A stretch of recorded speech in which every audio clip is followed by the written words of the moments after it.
pero dice Santa Biblia y se le identifica, es decir que la palabra de Dios es que santa, es santa, y es reconocida en todo el mundo como santa. Es uno de los libros, es el libro más vendido en todo el mundo, en toda la historia. Primeramente se escribió en griego, en hebreo y en arameo. Otra de las características físicas de la Biblia es que está dividida en dos partes: Antiguo Testamento, y usted estuvo en el primer culto, María Nancy. Antiguo Testamento y Nuevo Testamento. Tiene 66 libros. La Biblia es un libro, pero metido en ese libro hay 66 libros, ¿cierto? La Biblia también dice que tiene 1188 capítulos y 31.187 versículos. Y bueno, hay muchas otras características de la Biblia, pero pues no podemos entrar en detalles, pero por ahí después vamos a estar mirando cuál es el versículo más largo de la Biblia, cuál es el versículo más corto, y cosas específicas de la Biblia, curiosidades que son de gran bendición también. Vamos a ir buscando los textos.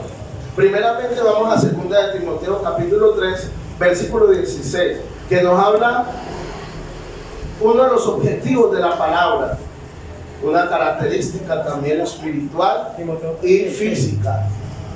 2 de Timoteo capítulo 3, versículo 16. Toda la escritura es inspirada por Dios y útil para enseñar, para corregir, para instruir. Lee el texto 17 también. A fin de que el hombre de Dios sea perfecto, enteramente preparado para toda buena obra. Amén. Entonces, si la palabra de Dios dice que toda la escritura es inspirada ¿por quién? Por Dios. Escúcheme bien, y eso es un dato importante. La Biblia fue escrita por más, ¿cuántos me están escuchando? Fue escrita por más de 40 hombres diferentes en diferentes contextos históricos. Uno lo escribió por allá en el año primero, otro estaba escribiendo por allá en el año sexto, en el año 10. Bueno, estaban escribiendo en diferentes tiempos.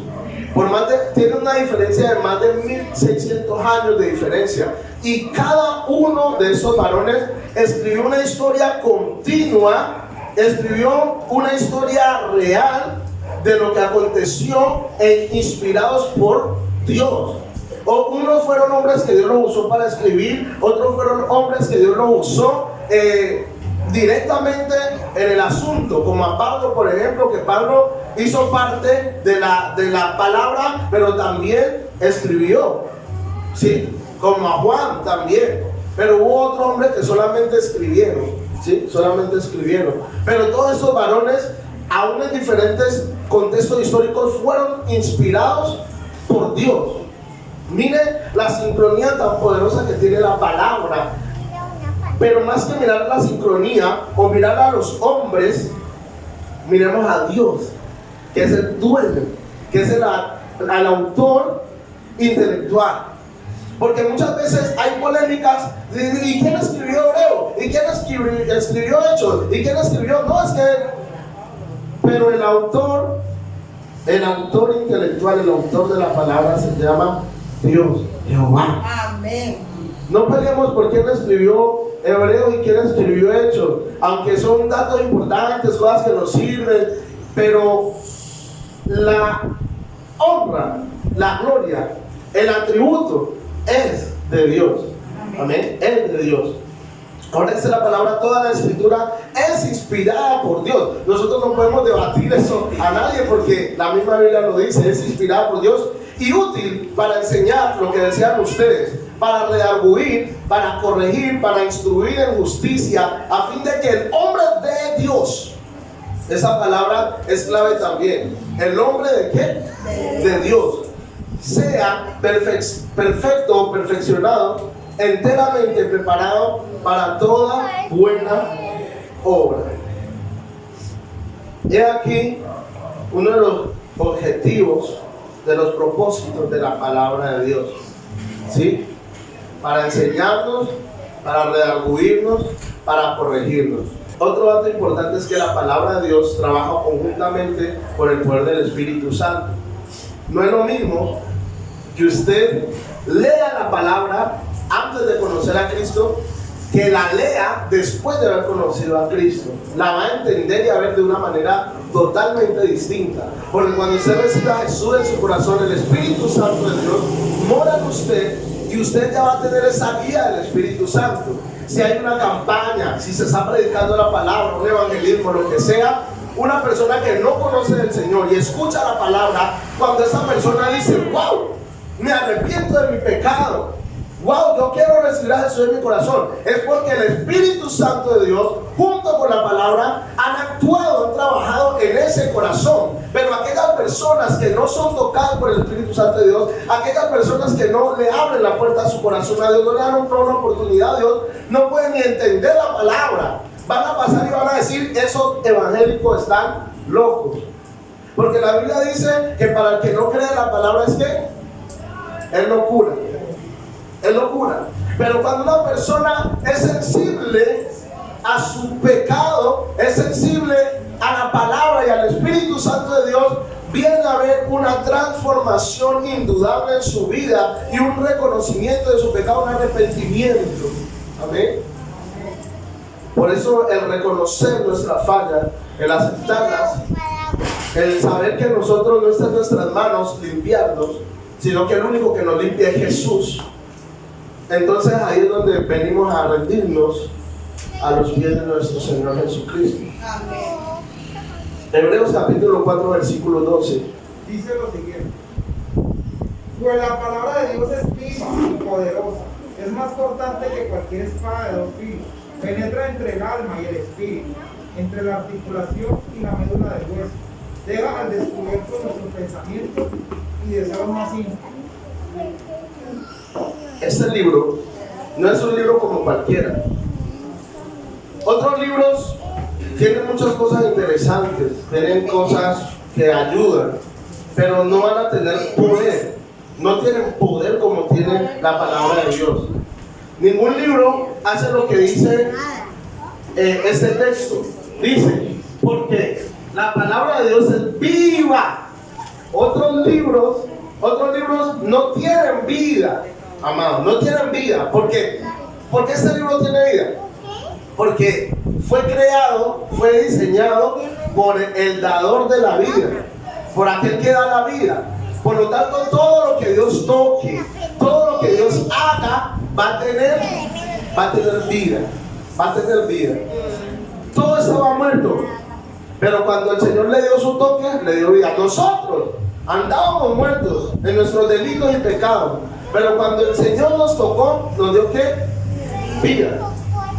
Porque la palabra de Dios es viva y eficaz y más cortante que toda espada de dos filos y penetra hasta partir el alma y el espíritu y las coyunturas y los tuétanos y discierne los pensamientos y las intenciones del corazón. No hay otro libro que pueda hacer todas estas cosas.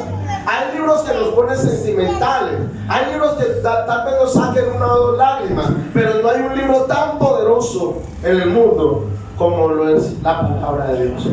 ¿Cómo es el título del mensaje? ¿Cómo es el título de este mes? El libro que tiene poder. Un libro que tristemente muchos no han valorado, le han olvidado. En muchas casas, cuando salimos el domingo corriendo para la iglesia, ¿y dónde está? ¿Y dónde está la Biblia? Hombre, yo la tenía aquí, búsquenla, no, la Biblia, ¿cierto? Muchos cristianos tienen ese problema el domingo, porque a veces no sabemos dónde la dejamos, o tal vez nos toca desempolvarla cada víspera. En octubre, que es el mes de la Biblia, específicamente el 31 de octubre, el mundo celebra el Día de los Muertos, el Día de las Brujas, pero nosotros celebramos el Día de la Biblia. Hay una historia que nos lleva a eso y por qué se celebra el Día de la Biblia. Y entonces en octubre estamos recordando las palabras, la Biblia y demás. Y el resto de meses, ¿qué? La palabra de Dios es importantísima en la vida del creyente, porque es la que juntamente con el Espíritu Santo de Dios nos guía hacia donde debemos caminar, hacia donde debemos de andar. Nosotros le decimos: Señor, muéstranos el camino por donde debemos de andar, y el Señor nos lo está mostrando hace rato a través de su palabra. El Señor le está diciendo: entonces lea la palabra, lea lo que le mandé. ¿Sí? El Señor nos lo muestra cada día. Salmo 19, 7 al 11. La enseñanza del Señor es perfecta, reconforta el alma. Lo que dice el Señor en su pacto es seguro. Ayuda a los ignorantes a volverse sabios. Las leyes del Señor son justas, hacen feliz a la gente. Los mandamientos del Señor son buenos, que muestran a la gente el camino correcto a seguir. El mandato de respetar al Señor es puro, permanece para siempre. Las decisiones del Señor son siempre justas, absolutamente correctas. Sus enseñanzas valen más que el oro puro. Son más dulces que la miel recién salida del panal.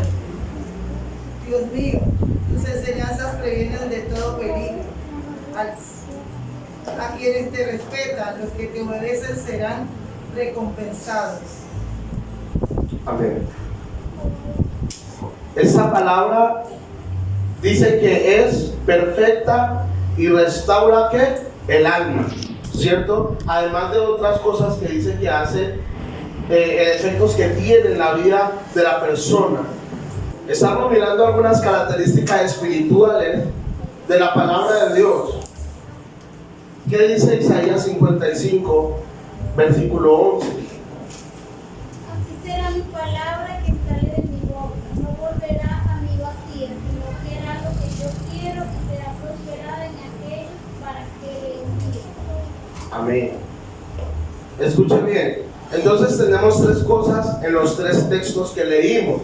El primer texto dice que porque la palabra de Dios es como, es viva y eficaz.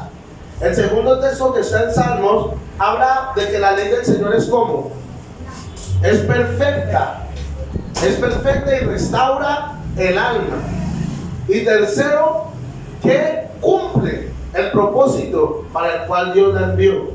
No volverá ¿qué?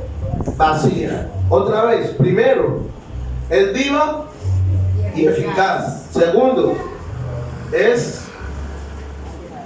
perfecta y restaura el alma. Y tercero, Cumple el propósito. cumple el propósito. Gracias, gracias. Cumple el propósito, no vuelve vacía. La palabra de Dios se cumple porque se cumple. Aquí encontramos miles de promesas de Dios. Y cuando nosotros somos fieles a lo que el Señor nos habla, el Señor cumple su promesa. Ahora, la palabra de Dios se cumple en aquel que cree. En aquel que cree. Cualquiera no se va a venir a sentar acá y va a decir: uy, esa palabra es mía. No puedo decir esa palabra es mía si no he creído en el Señor, si no he creído esa palabra y si no he caminado en esa palabra. La palabra no se cumple en todo el mundo, sino en aquel que cree. Y si todo el mundo viene y cree, pues se va a cumplir la palabra. Pero si no cree, no va a pasar nada. No va a pasar nada. Por eso muchas veces hay momentos en nuestras vidas que a nosotros nos ha faltado fe y nos ha faltado caminar más en el propósito de Dios para un cumplimiento de las cosas de Dios en mi vida, porque Dios no es el que falla, Dios no es el que se equivoca. Los que fallamos, los que nos equivocamos, somos nosotros muchas veces. Cuando nosotros hacemos conforme a como el Señor nos habla, nosotros vemos la gloria de Dios en nuestras vidas, nosotros vemos cómo Dios actúa, nosotros vemos cómo Dios provee, cómo Dios restaura, cómo Dios sana, cómo Dios hace las cosas. Cuando creemos y caminamos por fe en su propósito. Dice el Señor ha dicho que su palabra no va a volver al vacío, sino que va a cumplir su propósito, hermano. Téngalo por seguro. El propósito de la palabra de Dios en nuestras vidas se va a cumplir. Y vamos a poder ver la mano de Dios actuando poderosamente en nuestras vidas, amado. Amén. hay algo tremendo en la palabra. Vamos a buscar de una vez el texto para que avancemos. Está en Jeremías capítulo 36, algo que siempre me ha impactado. De hecho, escribí una canción con respecto a eso. Jeremías capítulo 36, versículo 27 al 29. Una canción donde participa también la hermana Daisy, ¿no? Nos habla acerca de la palabra de Dios. Jeremías capítulo 36, verso 27 al 29. Vamos a leer cada uno un versículo para que interactuemos con la palabra. ¿Qué dice el versículo 27? En el nombre del Padre, del Hijo y del Espíritu Santo. Y vino palabra de Jehová a Jeremías, después que el rey quemó el rollo, las palabras que Baruch había escrito de boca de Jeremías, diciendo: Vuelve a tomar otro rollo y escribe en él todas las palabras primeras que estaban en el primer rollo que quemó Joacim, rey de Judá. Luego dile al rey, esto dice el Señor, tú quemaste el rollo porque allí dice que el rey de Babilonia destruiría esta tierra y la dejaría vacía de gente y de animales. Hasta allí. Miren lo que pasa. Había un hombre llamado Joacim, que en ese tiempo era el rey de Judá. Y este varón quemó el rollo. Quemó el rollo. ¿Y sabe qué contenía el rollo? El rollo contenía la ley, contenía la palabra de Dios. Podemos decir en ese tiempo que este rey quemó la Biblia, ¿sí? Aunque en ese tiempo todavía no había sido escrito todo lo que hoy nosotros conocemos como la Biblia. ¿Y qué hizo Joacim, rey de Judá? La quemó. Wow. La quemó, la destruyó. Pero escúchame bien, la palabra de Dios no puede ser destruida. La palabra de Dios no puede ser destruida. Cuando ese hombre la quema, dice la palabra en el versículo 27, y vino palabra de Jehová a Jeremías. Si la palabra de Dios hubiese sido destruida en ese momento y no tuviera, no fuera un libro de poder, en estos momentos no la conoceríamos. La Biblia no existiría. Pero resulta que la palabra de Dios es viva y eficaz. Entonces dice, vino palabra de Jehová a Jeremías después que el rey quemó el rollo. Las palabras que Baruch había escrito de boca de Jeremías diciendo, dice el Señor, vuelve a tomar otro rollo y escribe en él todas las palabras primeras que estaban en el primer rollo que quemó Joacim, rey de Judá. Es decir, el Señor usa un varón para que las palabras sean escritas nuevamente. Si los reyes de la tierra queman 1000 palabras, 1000 Biblias, queman los rollos, el Señor levanta a otros 1000 hombres para que vuelva y escriba su palabra, porque la palabra de Dios es indestructible, es viva, es eficaz, permanece para siempre. Amén. Permanece para siempre, hermano. Amén. Estamos frente a un Dios poderoso. Un Dios que no se limita, es decir, no puede ser limitado por el hombre, no. Dios va más allá, va a la eternidad y muchísimo más allá, porque Dios, escuche bien, quiero terminar con este texto que está en Mateo 24:35, para que pasemos a participar de la cena. En Mateo capítulo 24, esta es una especie de introducción al tema que vamos a estar viendo este mes de febrero, que es el libro que tiene poder. Mateo capítulo 24, verso 35, dice, el cielo y la tierra pasarán, pero mis palabras no pasarán. Aunque las quemen, aunque las desaparezcan como han tratado de hacer por mucho tiempo, pero no pasarán, permanecerán para siempre. Incline su rostro ahí donde está. y oremos.